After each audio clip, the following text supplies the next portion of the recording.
Welcome to the Herd's official YouTube channel. Make sure to like and subscribe. Don't forget to check out the Colin Cowherd podcast, all of our NFL instant reactions, and more football content. Here we go. It's Friday. It is great to be in. We're live in Chicago. It's the Herd, wherever you may be and however you may be listening or watching. Busy week, free agency, World Baseball Classic, NBA. March Madness Selection Sunday is coming up. John Middlecoff sitting in for Jason McIntyre today from The Volume. So, John, I'm going to start today with a Kyler Murray topic because you live in Arizona. You've seen a lot of Kyler Murray. I used to live in L.A., so I watched a lot of NFC West. So Kyler Murray has signed a one-year deal with the great Kevin O'Connell, great coach, great offensive coach. This is where Sam Darnold's career was reborn. They sign him for a year. And what does it mean for J.J. McCarthy? I think we all know. J.J. McCarthy, and I'm not saying it's easy to figure out first-round, second-round quarterbacks. I know it's hard. But J.J. McCarthy is a cautionary tale for every general manager in the NFL. Beware of two things: the game manager at the college level, and beware of when the number one trait for a college quarterback is he's a winner. That's what they said about Tebow. That doesn't mean anything. Okay? These game-managing college quarterbacks usually come from Alabama or Ohio State, Georgia, these football factories where they can turn and hand it off, throw 23 times a game. J.J. McCarthy, he came from the best Michigan team probably ever. 13 guys were drafted, stacked roster, and he only threw for 22 touchdowns. Joe Burrow played on a stacked roster at LSU. He threw for 60. If you're going to play on a roster like that, you don't have to carry the team, but I better see like 45 touchdowns, 55 touchdowns. Every quarterback in J.J. McCarthy's class, every one, Bo Nix, Jaden Daniels, Michael Penix, Drake May, Caleb Williams, every other first-round quarterback, every other one, USC, Oregon, North Carolina, LSU, some good programs, they had to throw for over 300 yards a game. J.J. McCarthy threw for under 200 yards a game. That's the first warning sign. And the second, and I, pat in the back time, I said, he is the one quarterback coming in this first-round draft class. I don't think it's going to work. The other thing was, first of all, he didn't have any great wow traits. Caleb Williams, wow, horsepower. Bo Nix, toughness, durability, athletic ability. Jaden Daniels, kind of a Lamar Jackson type player. Drake May, big size, big arm. Penix, good arm. J.J. McCarthy's a winner. A winner is how you should describe a poker player or a lawyer. If you tell me a lawyer, the guy's a winner, it's kind of all I need to know. Poker player, guy's a winner, sits down at the table, that's Phil Hellmuth. That's all I need to know.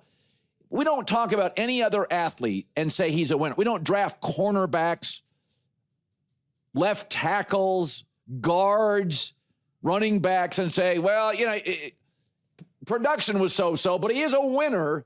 Doesn't mean anything. Same with college basketball players. Nobody's drafting Darren Peterson number one because he's a winner. They're looking at his talent and his traits. So I don't buy the he's a winner thing. Now you could say, well, Fernando Mendoza, Colin, yeah, he won because he's a killer, because he's great late, because he beat Miami almost single-handedly in the fourth quarter. He did the same with Penn State on the road. That's different. He was asked to carry a good roster. That J.J. McCarthy Michigan roster wasn't a good roster. It was the best Michigan roster ever, 13 guys drafted. That's an Ohio State, Bama, Georgia, LSU level roster. And did he carry it? Yeah, at times he did. He did against Miami late. He did against, Oregon fourth quarter. So there's a difference. And, you can say what you want about Kyler Murray. Again, he and Sam Darnold have been the two quarterbacks that I have always liked more than the market because they have wow traits. His elusiveness, A+, wow. His deep ball, excellent. And for the record, since he was drafted, Kyler Murray, among active quarterbacks, top 10 in touchdown passes. So he's actually productive with experience and elusive and a great deep ball. He's going to win this job, but it's a cautionary tale. Be very careful about he's a winner or game manager at college. It just doesn't translate to Sunday football. Today's show brought to you by our presenting sponsor, Hard Rock Bet, Florida's sportsbook. So it's March, baby. College basketball center stage. Stakes are high.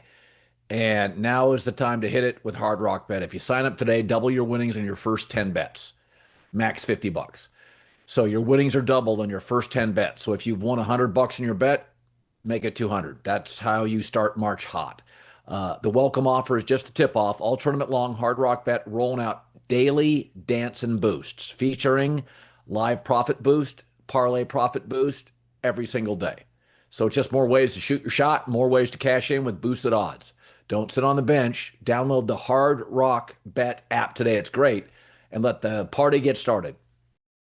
Kyler Murray officially now a Minnesota Viking. So if you look at the NFC North quarterbacks, just the NFC North, you have Jared Goff, number one pick, Jared Goff, number one pick, Kyler Murray, number one pick, and Jordan Love, a first-round pick. So 4 first-rounders, 3 number one picks. So Minnesota won 9 games last year, and they were offensively, they were kind of a mess.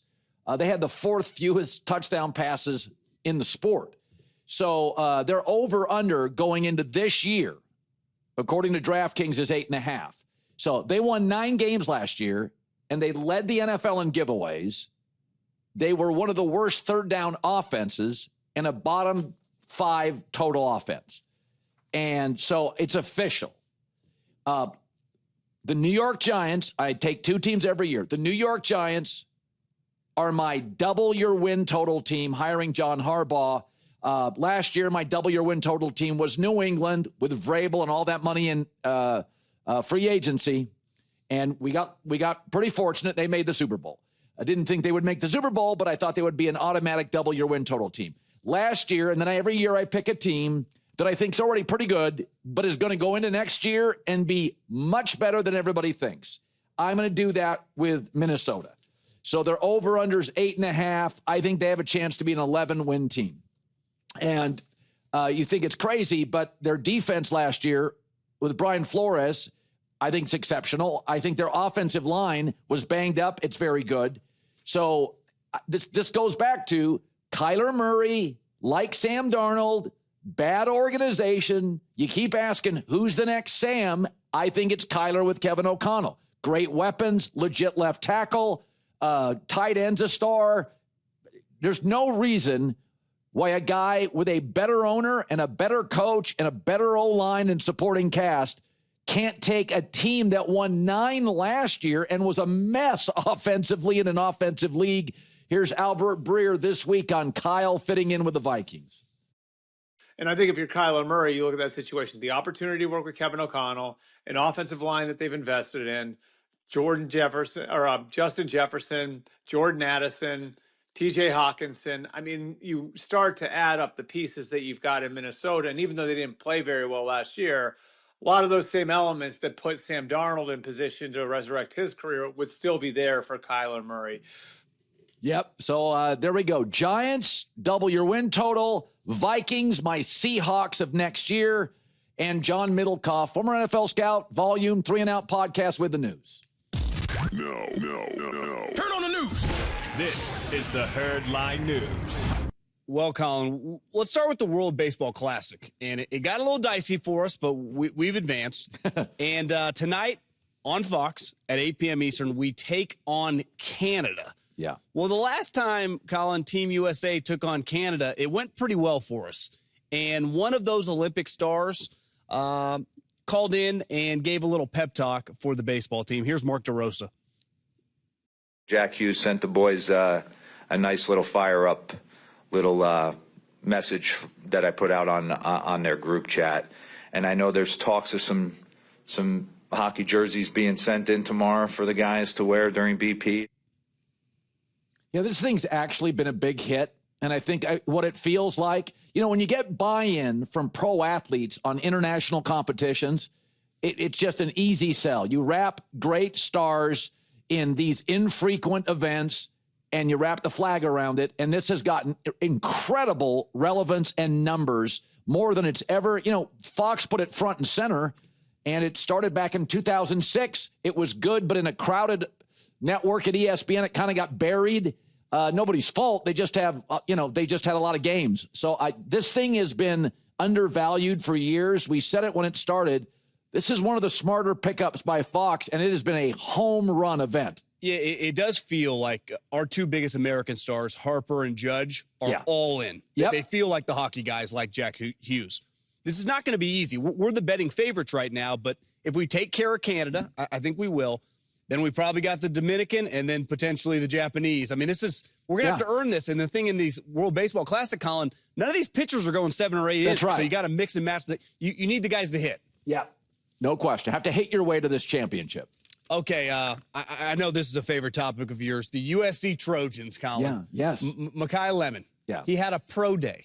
And your guy, Les Snead, flies under the radar in the offseason. Doesn't attend the combine. Doesn't usually attend pro days, but this being in his backyard, he attended. And he said this about Lemon. He is a guy who makes watching football fun.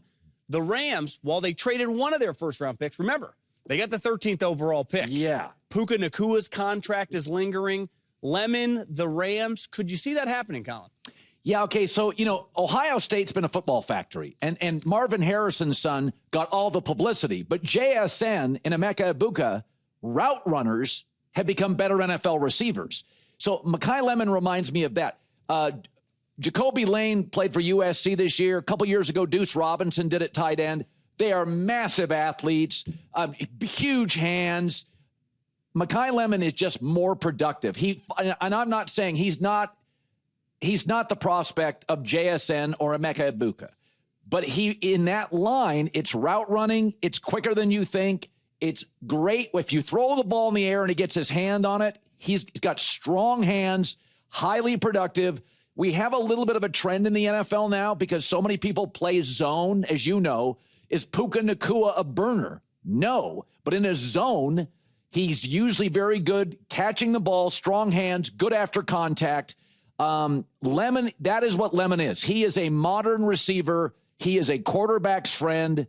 You don't have to worry about ego. You don't have to worry about running the wrong route. He's not going to beat many people down the field. But he's as good a USC wide receiver they've had probably since Keyshawn Johnson, honestly. I agree. He's a really good player. My question is for the Rams. How often they never have first-round picks, let alone draft this high, the opportunity to potentially get a lineman. Last time they drafted relatively high, they took Jared Verse. That worked out pretty well. Yeah. But I do say this. If they take Lemon with the 13th overall pick, does that signal, Puka Nacua, what are we talking, $140, $150 million guaranteed? Could that be big picture? Maybe Puka's not long for the team, which sounds crazy because he's such a great player. But he gets dinged up. Yeah, and his style, not like Jefferson, not like some of these players, he is a very physical player, right? Yep. So can that sustain over a 10-year career? Historically, it can be very hit or miss. Another one of your favorite teams, Colin, the Chicago Bears. Yeah. They were obviously a smashing success under Ben Johnson. And they just signed receiver Khalif Raymond, who comes from the Lions and knows Ben Johnson well. Here's what he had to say about his former offensive coordinator and new head coach. And I'll never forget the first day he had everybody saying, and everybody, it's good, better, best. You're not used to doing like chant stuff like that. And then we started winning. And then he started doing it here, and then everybody's winning. So I'm like, well, we better be good, better, best then. So, no, it's a testament to who he is, man. He's not taking a shirt off because he wants the looks, man. He's taking a shirt off probably because he probably slept 3 hours that week, and to go put all the work in to go win the game. So it's a testament to who he is, and I'm proud of him. For the record, I do like the Lions' new offensive coordinator, Drew Prepsey, who they got from Arizona. But I will say this at the top of the hour, because all the coaching hires are done and all the relevant free agent signings are done, I'm going to give you my top 10 teams. Now, the draft may tweak the order. Raiders are obviously better with Fernando Mendoza than without, but they're not a top 10 team. The draft won't change my order much unless somebody really knocks it out of the park. And most of the teams at the top, the Clevelands, the Jets, they're not going to make the top 10. But I'll have my top 10 post-free agency, and I will say the Bears feel like, to me, They may not have the Rams roster, but they are missing one thing, a rush end. Outside of that, a corner maybe in the draft, a rush end. I think Chicago looks really good. Well, I'm all in like you on Ben Johnson. If you tell me that Caleb Williams just has a slight improvement with accuracy and becomes a more consistent player, I think this team could be the number 1 seed, Colin. Obviously, they got a huge home field advantage. Here's the other thing. Now they got the Bills pick for DJ Moore. Yeah. They could take one of those seconds and move up into the first round and get aggressive. And listen, we think Maxx Crosby's coming back, but we know these things are fluid. Ryan Poles has already said we were sniffing around, we were having dialogue. I would never count them out. I would say they are still going to monitor that situation. Don't you feel leading up to the draft with the Maxx Crosby? Oh, yeah, absolutely. And again, they have a first and twos. So they're going to solve their corner issue late first round. They probably get a corner. There's 2 or 3 really good corners late. Bears probably get one of them there. They solve their corner issue. My guess is they go rush end next. They don't have an offensive need. Now they got Bradbury from the Patriots at center. They really don't need to draft anybody offensively. It's one of the more complete offenses, along with the Rams in the sport, Eagles. So they have to lean defense this point forward, and I think their first 3 picks will probably all be defensive picks. It's amazing when you nail the coach how bright the future is, Colin, in the NFL. I mean, this isn't a complicated strategy. It's not. John Middlecoff with the news. Well, that's the news. And thanks for stopping by. So the Raiders are now telling teams, we're not trading Maxx Crosby. We know we did. We got him back. We're not going to trade him. And I got no problem with it at all. It does. But I'll tell you, when Fernando Mendoza, with now Maxx Crosby, joins this team in late April, this is why it's the League of Hope. The Raiders, in terms of point differential since 2003, that's almost 25 years. The Raiders, by a long shot, have the worst point differential in the league. Cleveland second, Jets third. It's a bad franchise for 2 decades. I think they're going to turn it around. I think there's a chance the Raiders are really interesting next year, and you can't do that in baseball or the NBA. The Houston Astros had to lose 100 games 3 years in a row to build up a great team. Even with Wemby going to the Spurs, the best prospect since probably LeBron, back-to-back losing seasons. Cooper Flag Mavericks, they're worse than last year. He's an unbelievable player. It took the Rockets, post-Kobe, it took the Lakers, 6 years to make the playoffs? It took the Rockets post-Harden 5 years to make the playoffs. It does not work that way in the NFL. Pathetic to playoffs very quickly. So there's a lot of instant gratification. I think the fans are the winners. And it's all about, if you can get the right quarterback, Caleb Williams, Bo Nix, Fernando Mendoza, and you can put him often with a really good offensive coach. When the NBA was less restrictive to owners and GMs, you could do this. LeBron went back from Miami to Cleveland. They traded for Kevin Love, and they dominated the East for like half a decade. The NBA used to allow you to go from pathetic to playoffs. Adam Silver is terrified of dynasty, so they've shut all that down, and I think it's a problem. I think one of the great gifts of the NFL is, like outside of the Jets, where you just don't think the head coach is capable. Like to take them off, even in Cleveland right now. I don't agree with this, but even in Cleveland, they're thinking, we got a shot. Joe Burrow can't make the playoffs. So, in the NFL, players have limited power. Trades are easy. College football is a great farm system. We had Johnny Manziel on yesterday, and he sees in Fernando Mendoza what the Raiders see in Fernando Mendoza. I think he's going to continue to get better. I think he throws, as I was watching him at the national championship game, throws a really good ball, has a lot of zip on his passes, reads coverage very well. He obviously had some good help at the receiver point and the team that they had last year at Indiana. The situation he's going into is going to call for a lot of patience. Brock Bowers, Genty, rebuild some of the offensive line, get a defense, you keep Maxx Crosby, have some patience with it. And I feel like this kid is going to be very good. He more than impressed me being around him at the Heisman. And they're still in touch. So, Kyler Murray, for the record, I'm going to let you listen to him in a second here. He looks good in purple. It has been suggested to me that purple is a fast color.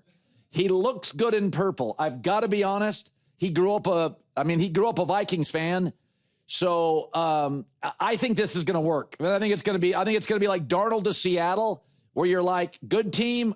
Oh, this is the juice we needed at quarterback. So what's funny is what Darnold did, what Baker did, and what Kyler's going to do.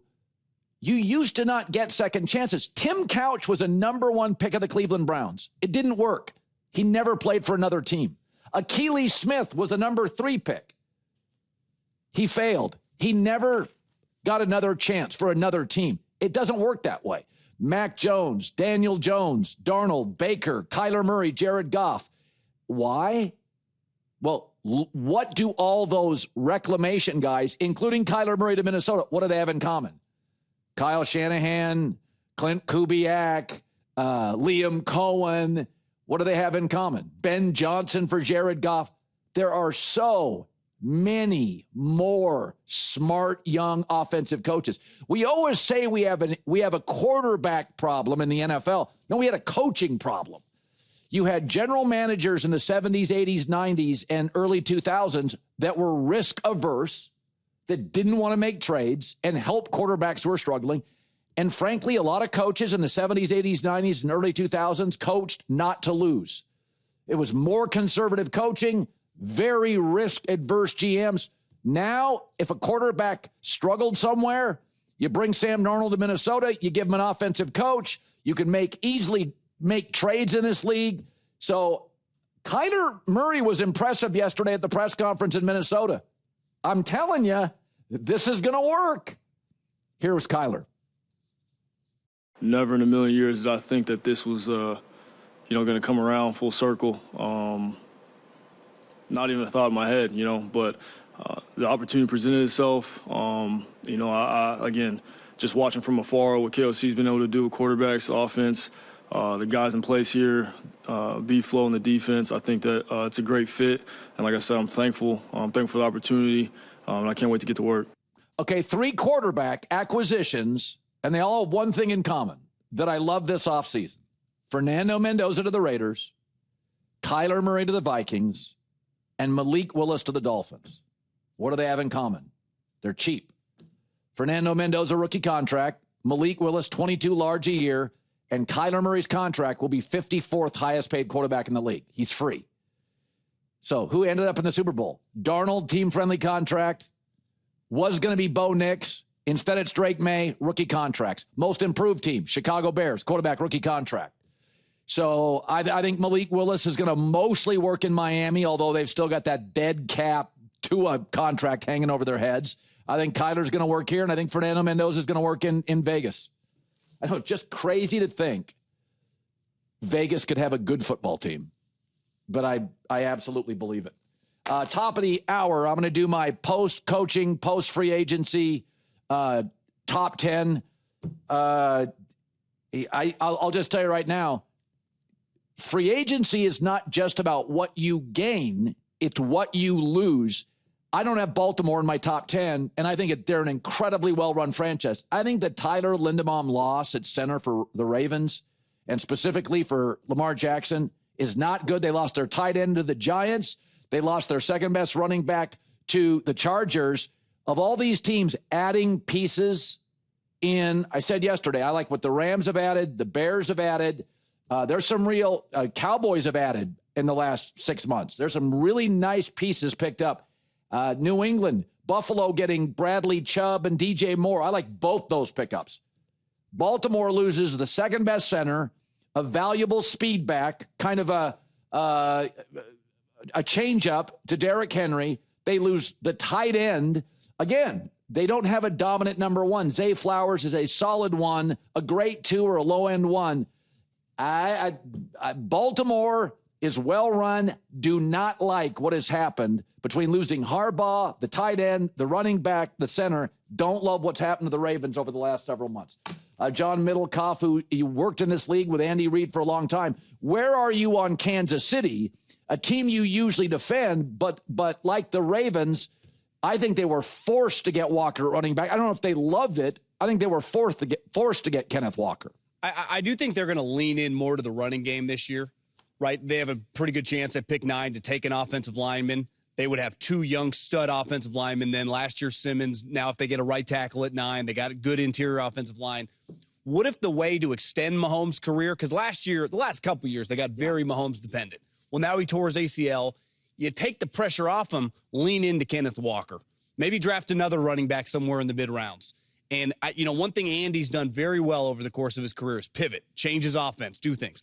One thing he's never really done is just hammer the run game. He involves the running back a lot in the passing game, and Kenneth Walker can do that. Yeah. I do wonder if they try to become like a top 6 or 7 rushing attempt team in the league. Listen, they got a lot of moving parts on defense, lost a bunch of DBs. That's why you pay $5-6 million for Spags. So they have an excellent coaching staff. They're going to be motivated. We'll see, how much Kelsey has left. That to me is a pretty big. They're paying $12 million. Last year he was not good, for his Hall of Fame standards. But I think that division. I think the Chargers have a chance to be, a powerhouse next year. To me, they would be, as we sit here right now, as the pick to win that division and potentially be the number 1 seed in the AFC. No, I feel the same way. So it's we talk about this all the time, that windows close very quickly. That Seahawk window felt like it was going to be 7 years, and they lost that second Super Bowl, and it was never the same. And you look at the Seahawks. This is one of the great things about the NFL. One, you can go from bad to good really quickly.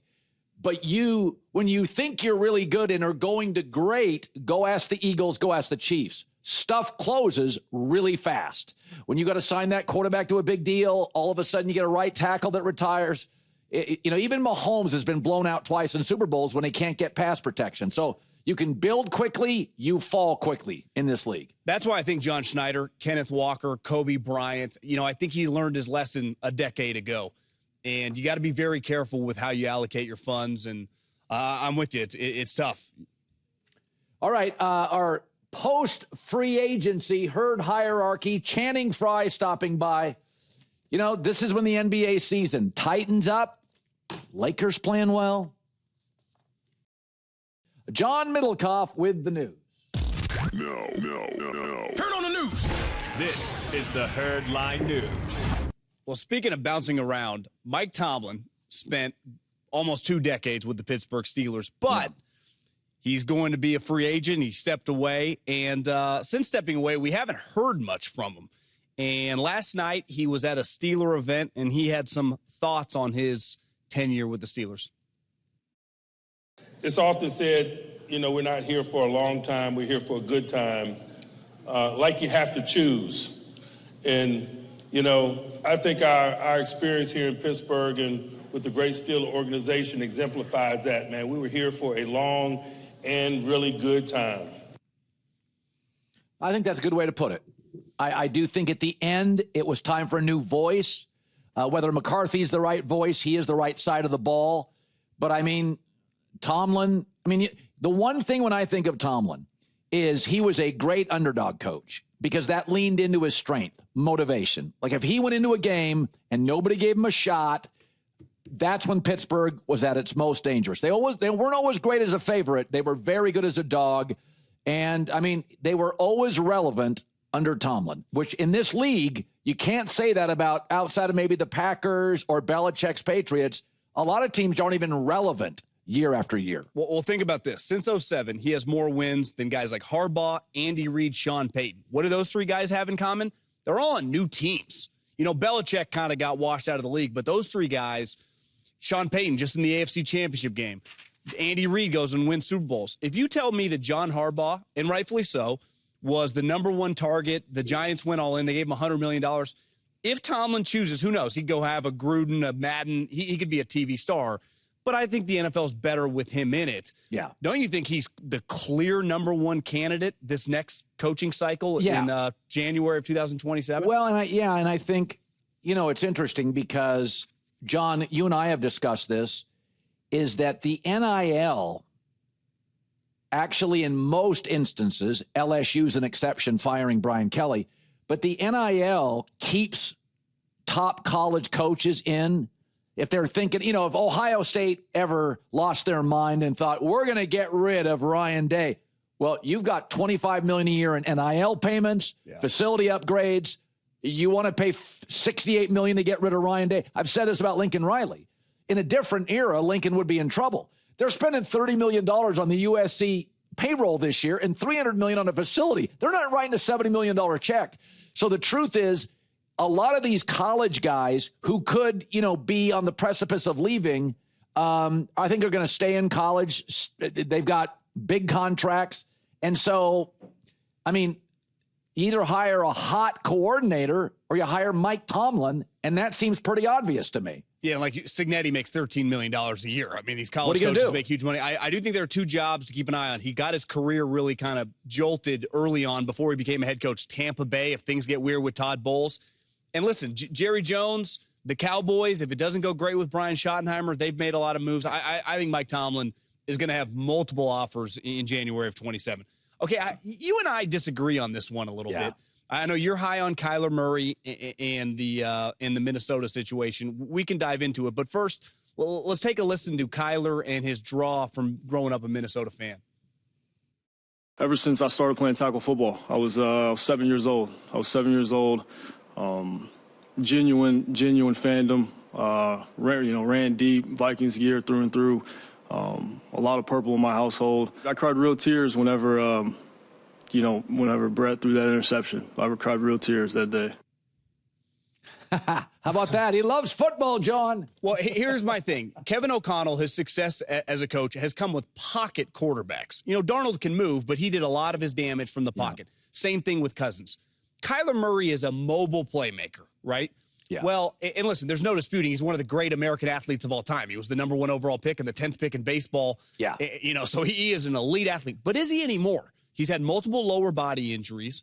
Is he still quite as fast? Listen, he's 5'9", so he's not going to stand there like Sam Darnold 6'4" and be able to see. Yeah. Kevin O'Connell likes to pass, but he's going to have to do it a little bit different with this type player. And my other question is, they got him for free, right? They paid $1.3 million. Would they have wanted him if he cost $10 or $15 million? We'll never know. Yeah, I think that's a fair question. I think what makes Malik Willis so attractive is $20 million, $22 million. And I like Malik. I think your concerns are legitimate, but this team won 9 games with J.J. McCarthy, who is not a big strapping guy and also moves pretty well. I guess my take is Arizona is on a short list, John, and I mean a really short list of a dysfunctional place. It might be one. That's what I'm saying. They've ruined a lot of good players, good GMs, and good coaches who have moved on and done just fine with their lives. I think the level of dysfunction in Arizona is only rivaled today by Cleveland and the Jets. That's it. I think Vegas will become much less dysfunctional this point forward. So I think you're going to watch Kyler and go, oh, Kyler's in a good mood. Kyler's a little more verbal. Kyler's a little better, more stationary. I think a lot of it is he felt like he was metaphorically and literally running for his life in Arizona. I'd imagine, remember Ben Johnson did this with Caleb, body language, the way you carry yourself, harped on that last year in OTAs and in training camp. I would imagine that'll be a big thing with Kevin O'Connell. Yeah. Okay, last but not least, the Cowboys, who they've made a lot of moves here, right? They've added edge rusher Rashawn Gary from Dallas, who obviously had a lot of success with the Green Bay Packers. Gary played for the Cowboys defensive coordinator, Christian Parker, as a rookie. And they're also reuniting him with Kenny Clark. Jerry said the Cowboys are not in the Maxx Crosby market right now, but won't rule anything out. What do you think's going on with all these Dallas defensive line moves? Colin, they've had a ton, from Micah to all these guys to going after Maxx Crosby. A lot of moving parts in Dallas. I will say this. Between Rashawn Gary, Quinnen Williams, Kenny Clark, DeMarvion Overshown, and I think they're going to spend their first 2 picks, John. My guess is it will be corner and safety or safety and corner. My take is their front now is good. That's an above average front. And because you're paying all those guys and those salary cap hits go up, you got to get cheap on the back end of your defense. Because as you know, Dak, CD, Pickens, that's expensive. So they're a very top-heavy franchise with 7 guys eating all the cap. So I think what they have to do is, and they just got a number 3 pick from San Francisco, trading the defensive lineman to the Niners. My take is their first 3 picks will be back into their defense, or maybe a tight end with their 3rd-round pick. But I think they're going to go heavy defense and cheapen up that side of the ball. Here's what I know. We all like the Giants because of the coach, but the quarterback has to prove that he can stay on the field. Right. The Cowboys' offense is fantastic. I mean, Dak has really turned into a consistent top 10 quarterback, really good player. If their defense is just solid, like say what you want about Schottenheimer, his rapport with Dak, the offense, the wide receivers, what he did with George Pickens, Dallas could be sneaky pretty good if their defense is solid, because we know their offense is borderline elite. I mean, who's to say they couldn't win 10 or 11 games next year and compete to win that division and be a playoff team? Yeah, I mean, the mystery team in that division to me is Washington now. Philadelphia is too talented. If Sean Mannion's fine, they're going to win double-digit games. I think the Giants are going to clearly double their win total. And Dallas, with this defensive front, should be competent. It should be a competent team. Washington's the mystery. Dan Quinn had to replace his staff. You've got Adam Peters, who is viewed by some as a basketball guy masquerading as a football guy. I feel like I kind of know what Dallas is going to be. They're going to move the ball. They're going to have a better pass rush. They don't have an elite coaching staff, so they won't win a lot of the close games, the situational moments, but they'll be noticeably better on the defensive side. One thing you know about the Cowboys, they nail a lot of first-round picks, and this year they got 2 in the top 20. So they could be dramatically more talented on defense come the start of the year. Yep. John Middlecoff with the news. Well, that's the news. And thanks for stopping by.